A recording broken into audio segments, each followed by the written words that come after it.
the resume leading up to it, was it anything on par with what Ohio State had to do? Was it anything on par with what Oregon had to do? Was it anything on par with what Penn State had to do? The answer is no. Indiana didn't play anybody.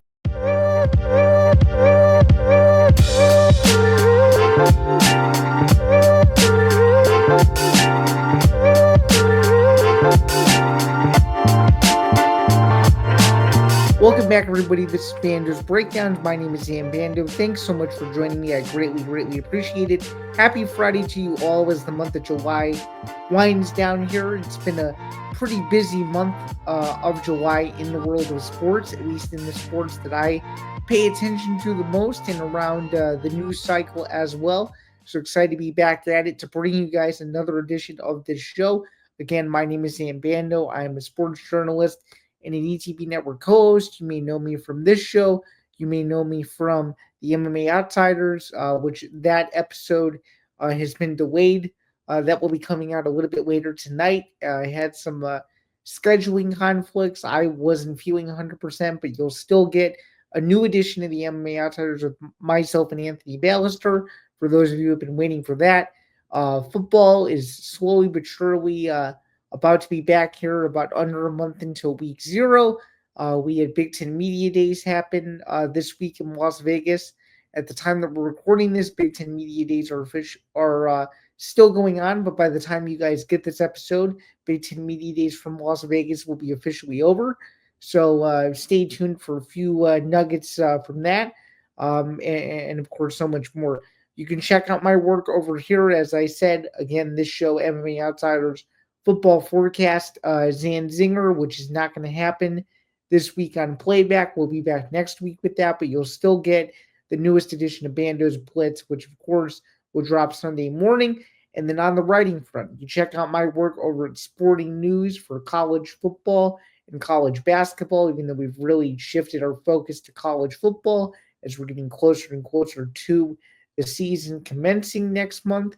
And then, of course, you check out my work over on the On SI network as well. Of course, MMA Knockout, and the newest, or one of the newest sites on the network, Dallas Wings on Sports Illustrated, where it's all Paige Beckers all the time. So if you want to check out some of my WNBA and MMA work as well, you can do so. And then, of course, my weekly UFC recaps for fieldlevelmedia.com.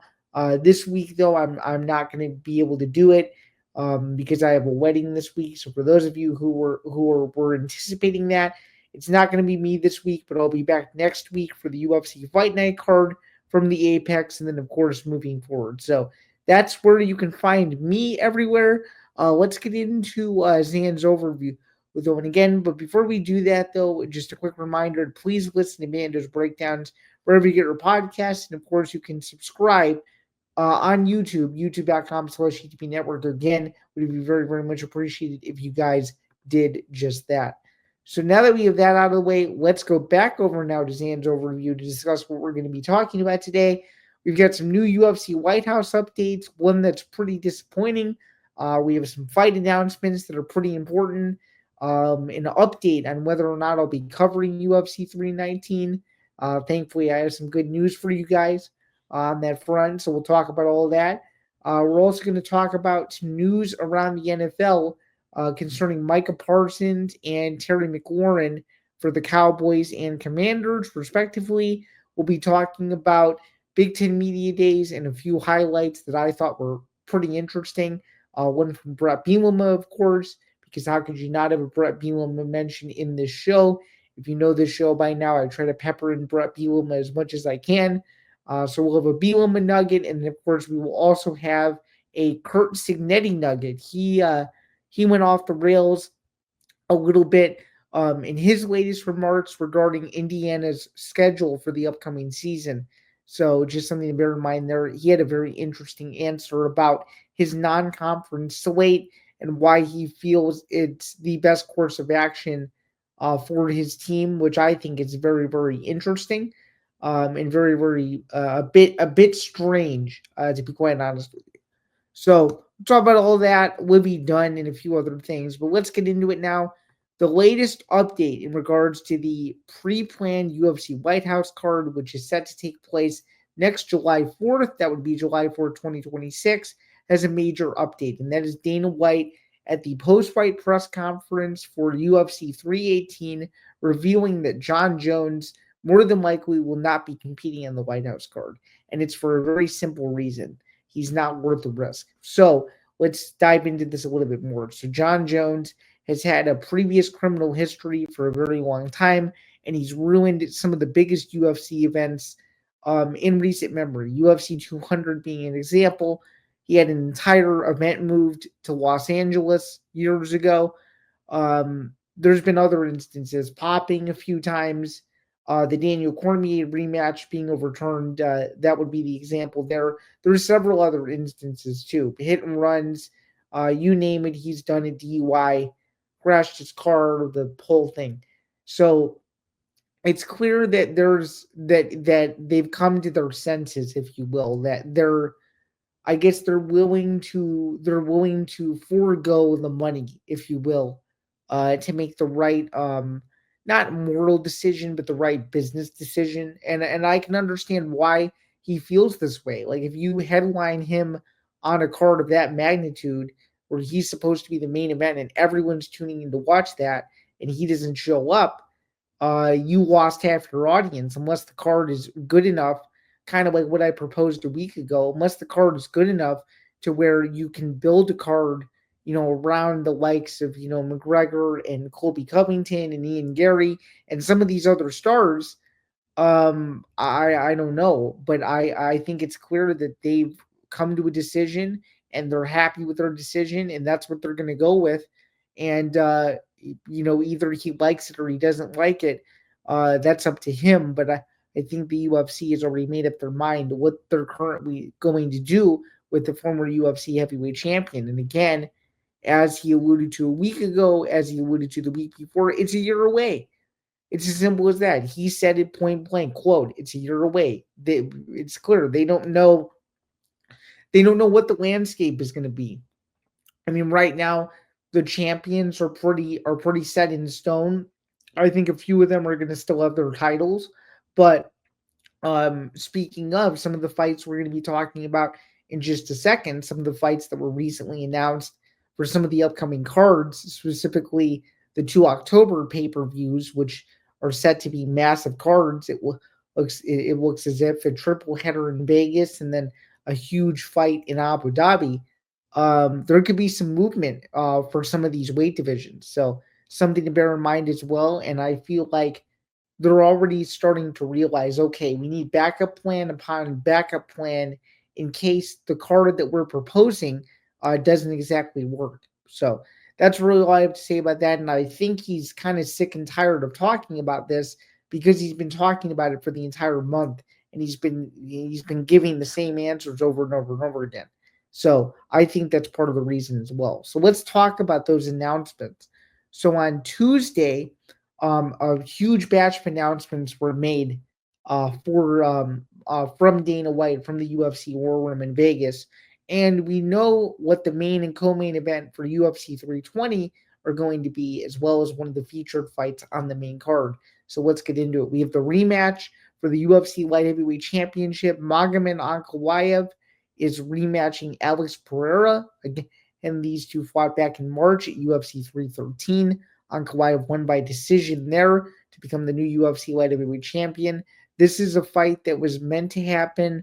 It was teased for Chicago. Then it looked like it was going to be Abu Dhabi. And then obviously it ended up in Vegas. So again, a huge main event. Can't go wrong with this. They're the two best light heavyweights in the sport. I think it's well deserved. I mean, Pereira was the champion for a little bit. They're a former 2 division champion, in fact.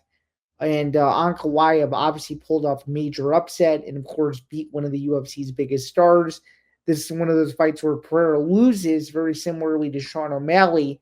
The leverage of Pereira is probably gone, unfortunately. It looked like Pereira, maybe could he fight Aspinall at heavyweight? Could he fight Jones? Of course, neither of those fights are obviously happening. So he needs this win in the worst way to even this up at one fight apiece. And if he doesn't win, I think there's going to be a lot of turned heads because Ankalaev is not the most exciting fighter in the world. And, I think this is one of those where Pereira, it needs to be one of those legendary comeback type fights, where you lose one, you come off of a bad loss, similarly to when he was knocked out by Adesanya. After that fight, he was a different fighter for the next couple. So there's a chance maybe Pereira could find himself regaining the belt. But that's my way too early outlook on that fight. Again, October 4th from T-Mobile Arena. No September pay-per-view this year, unfortunately. So this makes up for, again, T-Mobile Arena, October 4th, main event of UFC 320. The co-main event is Merab Dvalishvili's next title defense, and this time it's against somebody not named Sean O'Malley. It's against Corey Sandhagen. So Corey Sandhagen gets the shot after beating Davison Figueiredo at UFC Des Moines in May. I was there. Very anticlimactic ending there, but he gets the job done. And this is the co-main event. This is going to be an interesting fight. It's the grind out wrestler against a guy who can win anywhere and is very unorthodox striking. I think it is a chance to be a very fun fight. I think it could be one of Merab's toughest fights of his career, no doubt. I think if Sandhagen can stuff the takedown, the fight gets interesting. But to me, Sandhagen just doesn't have enough 5-round experience, and he's already lost to a guy that Merab beat in Umar Nurmagomedov. So that's a huge key. That's a huge key right there, and that's another element that I don't think a lot of people give Merab credit for. Some of the level of competition that he's beat. I mean, a lot of people seem very conflicted with the UFC's decision. I mean, he's 1-1 in his last two. He beat an old Figueiredo. Figueiredo is not the same guy that he once was when he was the UFC flyweight champion. That's rather obvious. Let's see.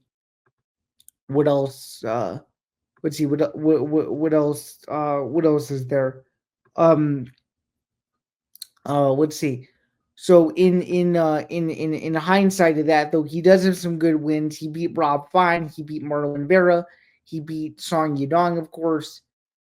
And obviously, looking down the list, he lost to back-to-back former champions, but he does have a win against Frankie Edgar, and he also lost a tough fight to Aljamain Sterling way back when. So it's not like he doesn't have the experience to hang with the champion. It's just, does he have the momentum that a challenger usually possesses to earn a fight like this? And some would argue no, and some would argue yeah. But at the end of the day, it is a fresh matchup, and I'm excited to see how Merab prepares for it. But it should be a fun fight. And then, of course, the one that the next two I think are ones that people are excited about. Another fight on this card: Yuri Prohaska, Khalil Roundtree Jr. Of course, common opponents shared would be Alex Pereira in, I guess, most recently. Could it be a light heavyweight title eliminator? I would say so. I mean, I think Roundtree obviously looked pretty good in his last fight at UFC Pacau, and then Prohaska has looked pretty good ever since losing to Pereira about a year or so ago. I think it's an interesting fight. I think there's almost a guarantee that this fight won't go the distance. My early pick on this is Prohaska, but I think that could change as the fight gets closer. Let's take a look at Prohaska's resume really quick, because it is pretty damn impressive. And also, I think this is a great fight for Vegas, because who knows if Pereira or Ankalaev get hurt, one of these two could step in on short notice. I think it would make a lot of sense. So very similarly to Sandhagen, Prohaska is 1-1 in his last two fights, has won 2 out of his last 4, has beaten the likes of Glover Teixeira, Dominic Reyes. Let's see who else. CB Dalloway, Volkan Ozdemir. Honestly, his UFC resume isn't great, but I think the fight that put people over the edge is when he emphatically beat Glover Teixeira to win the UFC Light Heavyweight Championship. That was unreal. That was a great fight. And then he looked good against Rakic, and then he looked awesome against Jamal Hill. So his last few fights, I think, have won people over, but before his UFC run, it wasn't the greatest. I mean, Fabio Maldonado was super old at the time that they fought. Ozdemir has been a contender, but he hasn't really had too many signature wins in at least a long time. So that's interesting. And Prohaska, I think, can sometimes be one dimensional. So that's another issue that I have. And I do think Roundtree Jr.'s kicks have gotten a lot better within the last year or so. So I think it is a chance to be a good fight. My early lean is Prohaska, but if it gets to the second and third round from a latter stage, it could be Roundtree's fight because I think Roundtree's gas tank is a little bit better. And I think he was able to show that against Hill back in June at UFC Pacau. I think it was a good performance. And looking at Roundtree Jr., he's been in the UFC a long time now, 14-6 overall. Again, won a unanimous decision against Hill, and of course beat Anthony Smith before losing to Pereira last October in a fight that he was winning until he lost. So that was a very fun fight too. All right, let's move on now. The big one, the one everybody wants to know about. It's finally done. Undisputed heavyweight championship. Tom Aspinall looks to, as he put it, get rid of Cyril Gane from the heavyweight title picture. This is Gane's third title opportunity. He's lost the other two to John Jones and Francis Ngannou. Again, Gane was formerly the former UFC interim heavyweight champion all the way back in 2021. Tom Aspinall recently promoted to undisputed heavyweight champion after Tom Aspinall announced his retirement last month. I'm excited for this fight. A lot of people don't think that Gane should have deserved the shot at the belt, but I do understand why the UFC did it. This is the fourth time, as Aspinall alluded to, they've tried to make this fight. The other three various instances came up to where this fight could not be made. So it's finally getting made. I think Aspinall beats Gane, though, unfortunately. I just think he's the better fighter, has better striking, can knock out anybody at any time. I think it is a chance to be a very, very emphatic performance for the heavyweight champion here. And I think Gane, the only way he can win is if he drags Aspinall into deep water, which Aspinall really has never seen before. He needs to see, more post first round fights. He really doesn't have any to show for it because he knocks everybody out so quickly. So I think Gane's strategy is going to be to drag him into deep water, use his wrestling. We really don't know how Aspinall is off of his back. I think it has a chance to be a very interesting fight, a very, very interesting fight. And I think it's one of those fights, too, where you don't really know what's going to happen until you actually get in there. And, of course, when you take a look at this fight, too, this is Tom Aspinall's first fight in over a year. You have to remember he was holding out for John Jones for the longest time to see if they could finally fight. And when they never did, it was almost too late. And it's funny I mentioned this because, again, this is another one of those fresh matchups that should have probably happened a long time ago, but now it's happening in October. So October 25th, Abu Dhabi, UFC 321, Tom Aspinall versus Cyril Gane. And then finally, the last UFC topic before we drift away from it for just a little bit, UFC 319 in Chicago next month. Dricus du Plessis, Hamza Chimaev. I'm excited to share that I will be a credentialed member of the media for the fight, courtesy of MMA Knockout on Sports Illustrated. Very, very excited to do this. It's my first UFC event as media. I've been going to UFCs for years, but I've never had a chance to actually cover one. This one will be a good one. We don't know who the co-main event is yet.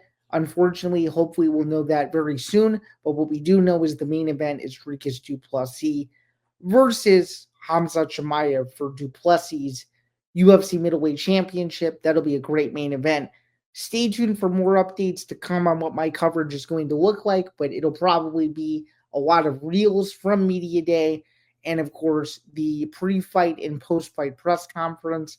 I'll have more details on what the week is going to look like as the event gets closer. But I'm very excited. It's the UFC's first trip back to Chicago since June of 2019. That was UFC 238 when Henry Cejudo defeated Marlon Moraes to become a double champion. So, fun stuff there. Should be a great event. Sold out already, which is very, very cool. And there's some fun fights on the card. I'm very much looking forward to it. And I'm excited to see what this co-main event is going to be, considering we don't quite know what it is yet officially. So I'm looking forward to those. And I'm looking forward to bringing you guys as much content from that week as I possibly can. United Center is the host of the event, home of the Chicago Bulls and the Chicago Blackhawks, and concerts, of course. So stay tuned for more updates on that. But it's going to be a big one. Tickets are scarce on the secondary market and very, very expensive. So if you haven't acted now and you are a resident of Chicago or an Illinois resident and you haven't acted now, it might be time to do so, or you might have to sit this one out. And I know it's tough for some people because the UFC doesn't come here very often, but still at the same time, though, I'm very excited to see how this event's going to go off. It should be a fun night from the UC. So figured I would mention that as well. And then, of course, let's see. And then, of course, to add on to that, now we're going to shift over from the UFC to college football. So Bret Bielema had a funny moment at Big Ten Media Days. He was talking about NIL and how much it's changed over the last few years. And he said, we just started using PayPal, to pay out our players, their share of everything. And he dropped a holy shit on live TV, which I thought was just hilarious. That's classic Bret Bielema. You can't get any funnier than that. And this is why I think his charismatic personality is why I think Illinois is as relevant as they are. He's not a cookie cutter coach. He's a straight shooter. He's not Lovie Smith, where he barely says anything. He's someone who cares about his players. He's someone who actually understands that you have to sell yourself in order to get people to be interested in you, to gravitate towards you. And I think that's something that I think people need to be wary of.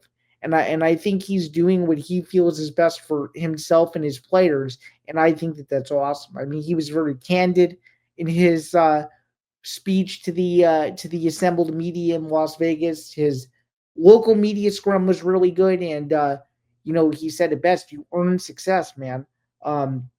Success isn't going to be given to Illinois this year. They have to earn it. Their schedule may look favorable on paper, but they actually have to go out and win the games necessary in order to prove that last year wasn't a fluke." And also, Illinois is known for not having great years after having a really good year. Bielema's trying to break that stigma. Can he do that? That remains to be seen, and it just gets me even more excited for college football season. Really, it really, really does. And this next part we're going to talk about, though, too, is kind of pisses me off a little bit in some respects. And maybe it's because I'm not the biggest Indiana hype buyer, if you will, as some other people are. So let's get into that. So Curt Cignetti defends his non-conference schedule and basically said that he wants to take the SEC approach. He wants to play, these bye games just like Alabama does and whatever. And I'm sorry, I just think that's bad. I mean, I think it ruins your resume. I mean, you look at Illinois, at least they play Duke as one of their non-cons. I mean, Indiana's not playing anybody remotely challenging whatsoever. So I think that's a major red flag right there.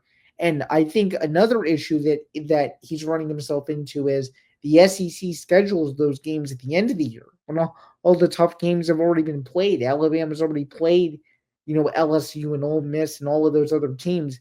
They schedule those at the end of the year, right? He's scheduling these at the beginning of the year. And could you imagine if Indiana slips up against one of these teams no one ever talks about? Like, that's a major, major concern in my opinion. And I think it makes them look weaker considering that last season they didn't have a single marquee win. I mean, unless you want to count Michigan, they really didn't beat anybody that good. And the game that they needed to win to get into the Big Ten championship game to host it, essentially. They lost to the defending national champion. And then you're going to come back to me and say, well, Zan, they lost to the two teams that made it to the championship game. I get it. But the resume leading up to it, was it anything on par with what Ohio State had to do? Was it anything on par with what Oregon had to do? Was it anything on par with what Penn State had to do? The answer is no. Indiana didn't play anybody. They had a very, very weak Big Ten slate. And it's as simple as that. This year it's a little bit tougher. I'll give them that. But this non-conference slate is just brutal. You gotta play better teams to prove that, you can hang with some of the best teams in the country. And obviously they're gonna more than likely go out and win those games, but it's just like, geez, I don't know. I don't know if I'm a huge fan of it.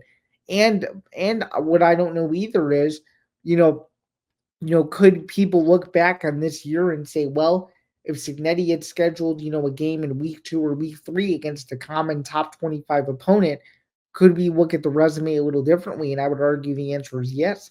So I think all of this is very, very, very fascinating. All right, let's move over to some NFL news really quick. Terry McLaurin of the Washington Commanders is clearly still upset with how his contract situation has played out as of late. Let's take a look at what this all means in regards to everything else. So here we go. So let's take a look at what this all means from a perspective of just I guess generalities here, because we're gonna go off of what is known. Okay, so according to ESPN, McLaurin did not report to Commanders training camp. Let's take a look here. But it seems like Dan Quinn doesn't seem to mind. He goes, I don't judge it or get too worked up about it. It's part of the business in our league. And I mean, it's hard to disagree with him. I think as long as he's ready for the regular season, that's really the key there. So that's really all I have to say about that. And then, of course, the WNBA CBA update. There were the T-shirts over the weekend at the WNBA All-Star Game. Pay us what you owe us. Again, it's disappointing, man. I mean, these players aren't getting the fair share of what they deserve.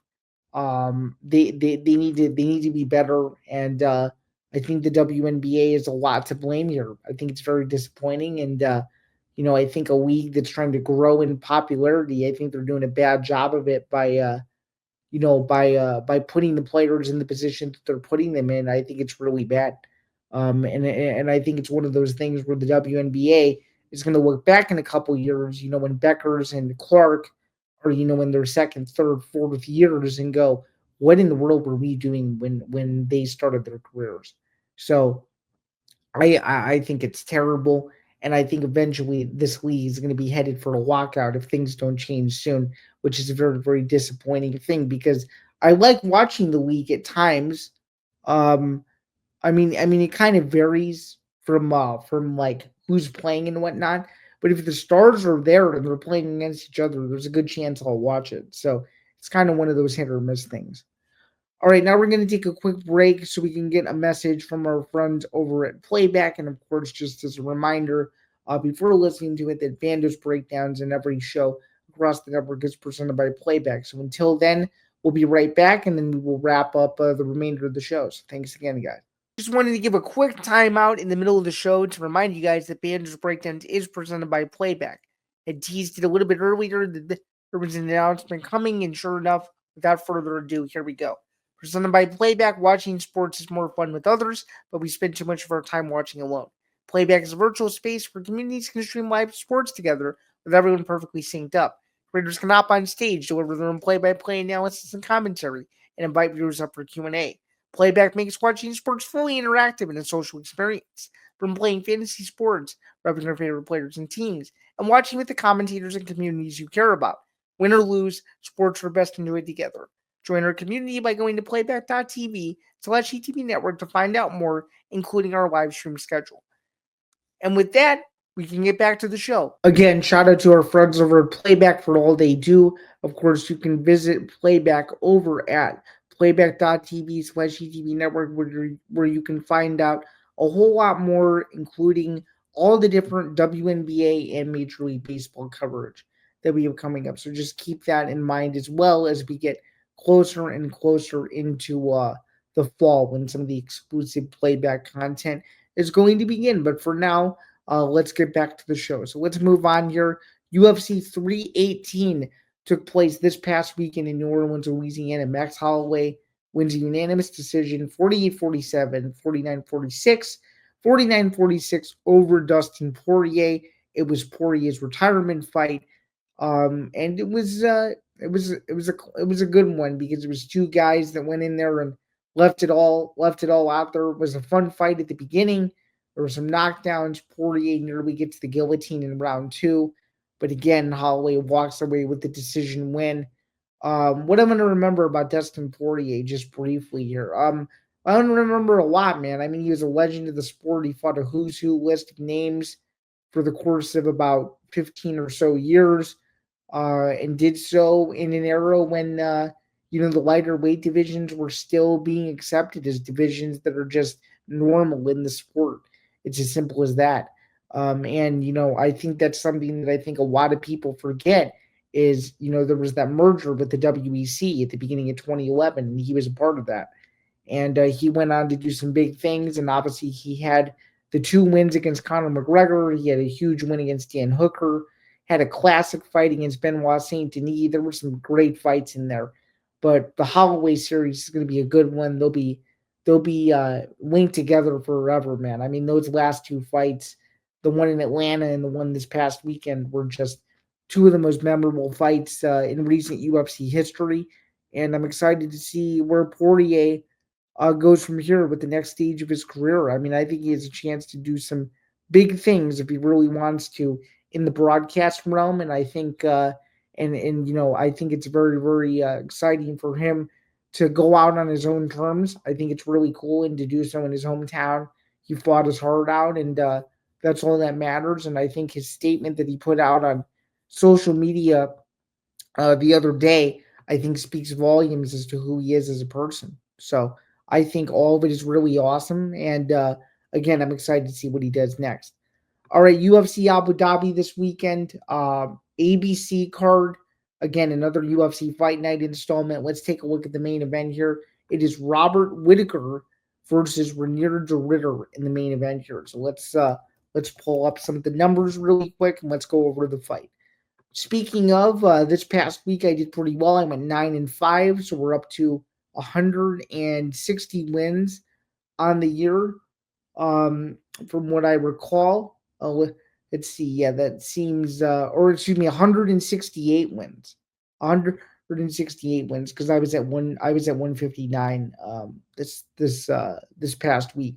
So 168 wins, which I think is a very, very good clip. And yeah, I'm pretty damn proud of it. So 168 and 120 overall. So anyway, let's take a look at the main event. Robert Whittaker, former UFC middleweight champion, taking on Ranier de Ritter, who's at a meteoric rise to the top of the middleweight division, is calling out the likes of Hamzat Chimaev, hoping he gets injured so he can fight Dricus du Plessis on short notice in Chicago, but I don't know if that's going to happen.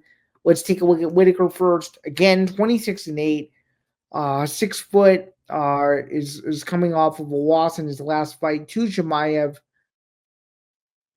34 years old, has fought at middleweight and 170. Currently fighting middleweight, was born in New Zealand. This should be a good fight. Currently in the UFC, he's 17-6 across a 12-year career. Has defeated the likes of Ikram Al-Skarov, Paulo Costa, Mervin Vettori, Kelvin Gastelum, Jared Cannonier, Darren Till, Yoel Romero, Jacare, Derek Brunson, and Uriah Hall, and a bunch of others. I mean, he's fought a who's who list of everyone and then some. And I mean, I think it has a chance to be a good fight. I really, really do. And I also think it's one of those words to Ritter's toughest test, because I don't think he's fought really anyone with the resume of Whittaker, and I think that's really exciting as well. So I'm excited for the fight. I like Whittaker. I know a lot of people are taking to Ritter, but I just think Whittaker across 5 rounds is the better fighter. And I know he's aging a little bit more, but DeRitter hasn't fought the level of competition in the UFC that Whittaker has, And to me, I think that sets him apart. The knockout against Bo Nickel in Des Moines, I was there for that fight back in May. Was a great fight. But Bo Nickel is nowhere on the level of a former middleweight champion in Whitaker. So I really like Whitaker by decision. I hope I'm right. I've struggled on main events this year, but hopefully we can get this one right. Again, 3 Eastern, noon Pacific for the main card. The entire card's free. I'm pretty sure the prelims are on ESPN, ESPN2, one of those two. And then, of course, main card, 3 Eastern, noon Pacific over on ABC. So be sure to check that one out. Then, of course, Micah Parsons, his contract update is getting a little murky. Let's take a look at what it all means, if anything. This is according to ESPN. And of course, they don't have a deal yet. And we have over a month to go until the season begins. Let's take a look at what's going on. Parsons says, I feel like I'm the best at what I do. You can argue with whoever, but stats numbers don't lie. The consistency is there and the availability is there. Can Parsons get it done? Or can they get a deal done? So here is another part that Parsons said. I've been pretty consistent. If they don't want me here, they don't want me here, and I'll go about my business. I understand the nature of the business. Like I said, as far as I'm here and under contract, I'll do what I have to do to perform at the highest level. But at the end of this, this is a business. I don't know. I don't know what will happen here. I think the Dallas Cowboys are trying to play hardball, and I think it sucks because I think Parsons is one of the best, just overall defenders in the league. I really do, and it's awfully similar to what's going on in Cincinnati right now. Henriksen is not reporting to training camp for the Bengals. Seems like a lot of these guys are holding out to try to get as much money as they can, and given where Parsons is in his career, and the longevity of his career, I don't blame him. And he probably wants to play for a better team. So it's as simple as that as well. So we're going to move on to the final few topics here. One thing that I saw, Livvy Dunne calls out the New York Times for the sex sells headline. Good for her for calling them out. The mistreatment of women in sports media sometimes can get way too far. And I think this was Livvy doing her due diligence to do exactly that. And I think she wants to stand up for herself because she knows she's a major celebrity. It seems like she's been targeted a few times by some random people, which I just think is flat out inexcusable. It really is. And I also think that sometimes these media members don't realize whose lives they're affecting.